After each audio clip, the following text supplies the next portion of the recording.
Hi అండి. ఇదేంటనుకుంటున్నారా? మామిడికాయ రసం అండి. ఇది రసాలు మామిడి పళ్ళు నాకు చుట్టాలు ఒక అర డజన్ పళ్ళు తీసుకొచ్చి ఇచ్చారు. అందులో 4 పళ్ళు పంచిపెట్టేశాను. ఉన్న 2 పళ్ళు ఉంటే ఇలాగా పాడైపోతున్నాయి అనవసరం, కానీ నేను ఇలాగా జ్యూస్ చేశాను.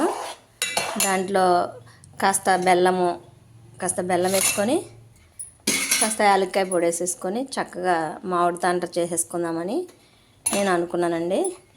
ఈ మామిడికాయ తాండ్ర చేయడం ఎలా అంటే, ఇలా తురిమేసిన తర్వాత ఒక 10 నుంచి 15 నిమిషాల వరకు బాగా దగ్గరికి కలిపేసి బెల్లం అంతా కరిగిన తర్వాత కొంచెం ప్లేట్కి నెయ్యి పోసేసుకొని దాంట్లో వేసేసుకొని కొంచెం నీళ్ళు అయినా పర్వాలేదు, ఎండలో అయినా సరే ఆరపెట్టుకుంటే చక్కగా మామిడి తాండ్ర అయిపోద్ది. మనకేంటంటే ఈగలు వాలకుండా అలా ఏమీ లేకుండా ఈ మామిడి తాండ్ర మనం తినొచ్చు. మేమైతే బయట తినమన్నమాట. ఇలా తయారు చేసుకున్నది ఉంటేనే తింటాం మామిడి తాండ్ర. కాకపోతే మామిడి తాండ్ర అంటే అందరికీ చాలా ఇష్టము.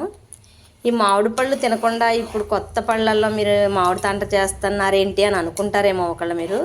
ఇవి మాకు చుట్టాలు తెచ్చిచ్చారు కాబట్టి ఇవి మేము కొనుక్కుంటే పెద్దల దగ్గర పెట్టి దేవుడి దగ్గర పెట్టి పంచిపెట్టి మేము తింటాం అనమాట.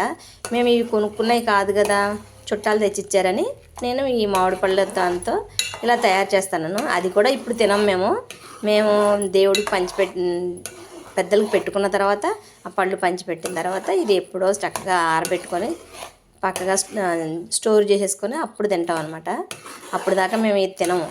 ఏంటి జ్యూస్ చేసుకొని శుభ్రంగా తాగొచ్చు, తినొచ్చు, మామిడి పళ్ళు తాండ్ర చేసుకొని తినొచ్చు, కానీ మామిడి పండు తినకూడదా అని అనుకుంటారేమో. అందుకే నేను చెప్తాను ముందుగానే.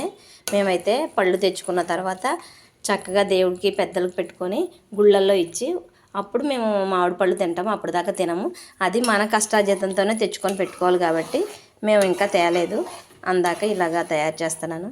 ఈ వీడియో కనుక నచ్చితే లైక్ చేయండి, షేర్ చేయండి, సబ్స్క్రైబ్ చేయడం మాత్రం మర్చిపోకండి.